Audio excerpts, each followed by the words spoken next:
എല്ലാവർക്കും പുതിയൊരു വീഡിയോയിലേക്ക് സ്വാഗതം. ഇന്ന് ചെടികൾക്ക് കീടങ്ങളൊന്നും ഏൽക്കാതിരിക്കാൻ വേണ്ടി ഞാൻ തളിച്ചു കൊടുക്കുന്ന ഒരു വീട്ടിൽ തന്നെയുള്ള സാധനങ്ങൾ കൊണ്ടുള്ള ഒരു കീടനാശിനിയാണ്. അതിന് വേണ്ടിയിട്ട് 3 ദിവസം പുളിപ്പിച്ച് എടുത്ത കഞ്ഞിവെള്ളത്തിൽ 4 ഇരട്ടി വെള്ളവും ചേർത്ത് എടുത്തതാണ്. അതിലേക്ക് കുറച്ച് വേപ്പില ചതച്ചിട്ടിട്ടുണ്ട്.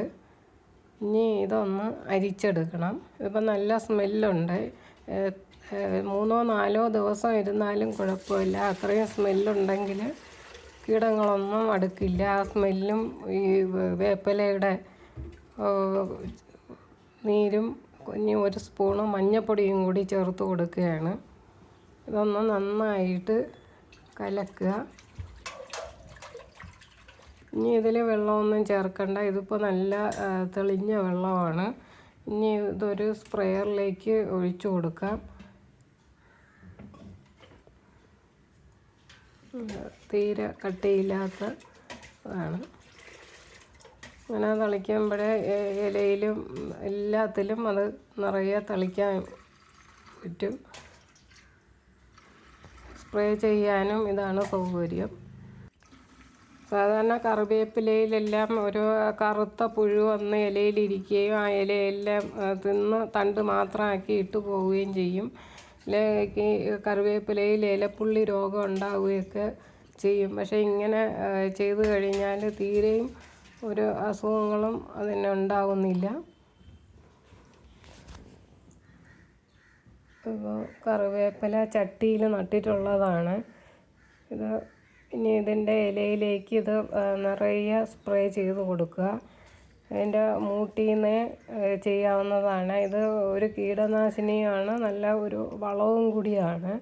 ചെടികൾ തഴച്ച് വളരുന്നതിനും എല്ലാം ഇത് നല്ല ഉപയോഗപ്പെടും. അതിൻ്റെ എല്ലാം നിറയെ ഒഴിക്കുക. ഇതൊരു 2 ദിവസം കൂടുമ്പോഴെങ്കിലും ഇങ്ങനെ ചെയ്തു കൊടുത്താൽ നല്ലതായിരിക്കും. ഇല്ലെങ്കിൽ ആഴ്ചയിൽ 1 വട്ടമെങ്കിലും തീർച്ചയായിട്ടും ഇത് ചെയ്തു കൊടുക്കുന്നത് നല്ലതാണ്. പ്രത്യേകിച്ച് വളമൊന്നും ചെയ്തില്ലെങ്കിലും ഇത് തന്നെ മതിയാകും. ചട്ടിയിൽ നിൽക്കുന്നതാണ്.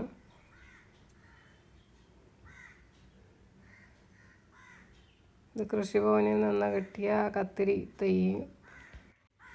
ഇത് കോളിഫ്ലവറും മുളക് തൈ. ഇതിനെല്ലാം ഇതുപോലെ തളിച്ചു കൊടുക്കാം. പൂക്കളുള്ള ചെടികൾക്കും ഇത് തളിച്ചു കൊടുക്കാവുന്നതാണ്.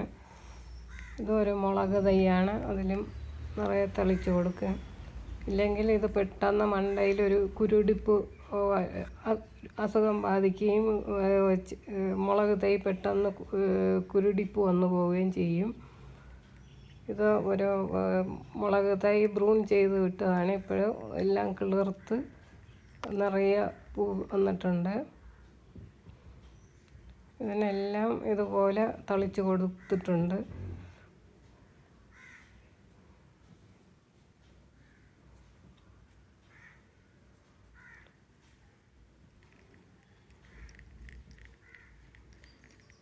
പൂക്കുന്ന ചെടികൾക്കും ഇത് നിറയെ തളിച്ചു കൊടുക്കാവുന്നതാണ്.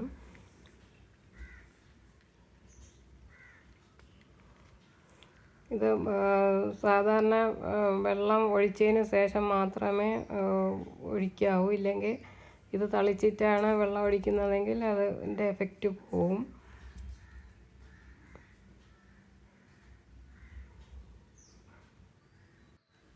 മണി ചെടികൾക്കും ചില സമയം ഒരു വെള്ള പൂപ്പൽ പോലെയൊക്കെ പിടിക്കലുണ്ട്. ഇങ്ങനെ ചെയ്യുമ്പോൾ അങ്ങനെയൊന്നും ഉണ്ടാകുന്നില്ല.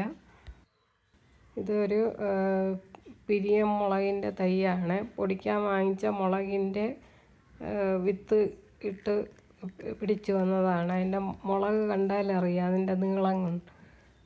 ഇത് എരിവും കുറവായിരിക്കും ഈ മുളകിന്. എന്നാൽ നല്ല പച്ചമുളകിൻ്റെ ടേസ്റ്റ് കിട്ടുകയും ചെയ്യും. ഇതിലെല്ലാം ഇതുപോലെ അടിച്ചു കൊടുക്കാവുന്നതാണ്. എല്ലാവർക്കും ഈ വീഡിയോ ഇഷ്ടപ്പെട്ട് കാണുമെന്ന് കരുതട്ടെ. Thank you.